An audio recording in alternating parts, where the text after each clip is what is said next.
Good morning, Scott here, known as Cantaloupe to some online, and I'm bringing a video to you on a subject that's interesting to me. It might be of interest to you or someone you know. And I want to give a quick rundown and synopsis of the Silence of the Lambs universe, the series of movies that came out quite some time ago now, but I recently rewatched them.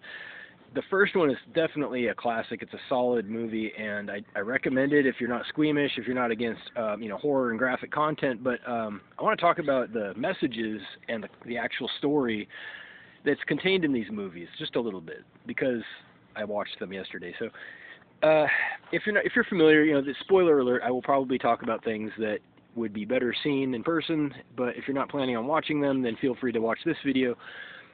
Hannibal Lecter is not the antagonist in the first movie. He's the psychiatrist who is incarcerated for crimes, but he is used by Agent Starling, who's played by Jodie Foster, as an FBI agent to apprehend an antagonist who's actually the criminal known as Buffalo Bill, who is killing women. So they're trying to find this guy, and there's a current woman missing who's gone missing, and time is of the essence. So the FBI employs Agent Starling to interview Hannibal Lecter and seek his professional advice, because he is still, despite his incarceration, a world-renowned psychiatrist and also a cannibal, which is why he's incarcerated. So the plot is laid out pretty well, and I don't want to go over every detail of the movie, but there are a few things I do want to point out. Hannibal Lecter turns out to be as frightening and diabolical as you might expect, but for most of the movie he's behind bars and he's unthreatening, and then he does actually escape towards the end of the movie, effects a pretty effective escape. And then in the sequel, I want to talk about the following movie, which is called Hannibal. He is actually the antagonist in this movie. He's the person who is being pursued directly by Agent Starling, who is actually, unfortunately, played by a different actor, which is Julianne Moore versus Jodie Foster in the first movie, which is kind of a jarring transition. And I think everybody was hoping to see Jodie Foster, and I don't actually know the story behind why Jodie Foster was unavailable for the sequel, but she wasn't, so they filled the role with Julianne Moore, who did a great job, but it was a different person, so it was a little bit confusing and off-putting. But anyway, in this second movie, and I just kind of skipped over spoiling the ending of the first one. I hope people watch it and enjoy the movie, and I won't spoil it. But in the second movie, there's a valid point. So Hannibal Lecter is an escaped person at this point. In the second movie, he is being apprehended by the FBI again.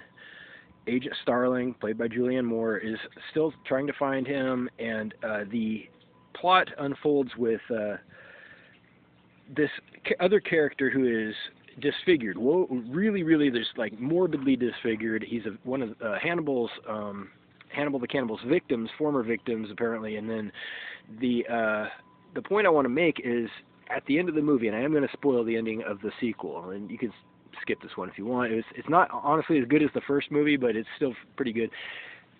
At the end of the movie, Hannibal has abducted a number of agents, FBI agents, detectives, law enforcement people, and he is having his cannibal dinner, and it's kind of gruesome. I don't want to go into too much detail. That's not the point here, but in the end, he is finally confronted by Agent Starling, who fights him, tries to subdue him, but all the while, Agent Starling has apparently been wrestling with some conflicting emotions, because arguably Hannibal the Cannibal, Hannibal Lecter, played by Anthony Hopkins, is very charming.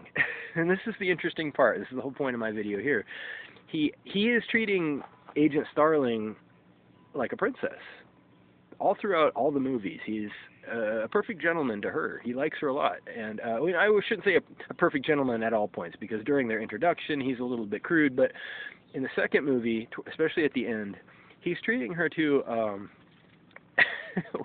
a very strange dinner, and still being charming as well as he can be. And Agent Starling is visibly having some conflicting emotions at this point. So she has a job to do, of course, as an FBI agent. Her job primarily, and it's still her highest priority, is to apprehend and subdue him, arrest him, stop him from killing people, obviously. So at the very end of the movie, he is about to escape. He has already dispatched the only other resistance in his location besides Agent Starling. So it's him and her, and she has tried and failed to knock him out with a blunt object. And he's basically, clucking his tongue at her, saying, "You silly person, that won't work." And then she surprises him by putting handcuffs on his wrist, which is attached to her wrist as well. Now, here's the interesting thing. So now she is chained to him, and he wasn't expecting this, because why would he? That's pretty out of left field. Why would she handcuff her physical body to his body? He was not expecting it, so he pauses. For the first time in both movies, he's given pause, it's cinematic. It's a masterpiece. It really is. He looks at the handcuffs and he says, "Now that's interesting," because this is going to hinder his escape. Obviously, he wasn't planning on trying to drag Agent Starling with him wherever he's planning on going, and now he's got a problem, right? So he has about 2 minutes to bail out of the premises before the FBI shows up, because they're on their way, and all of a sudden he's handcuffed to Agent Starling, who's still fully conscious, and she's dressed in an evening gown. It's kind of ridiculous, but it's still funny. And the audience has just watched Hannibal the Cannibal eat her partner, so you're already kind of on edge at this point. And he picks up a meat cleaver. He's like, "This is gonna hurt." Well, you hear the chop, and it's fade to black. You don't know exactly what happened, but in the very next scene, you see a fully intact Agent Starling, meeting the FBI agents as they arrive. Hannibal Lecter has left, minus a hand, and the point here is that even though he is a cannibal, he chose, when it came down to it, to cut off his own hand instead of hers. If that's not love, I don't know what is. It's quite the movie. Spoiler alert. Reach out if you like with questions or comments.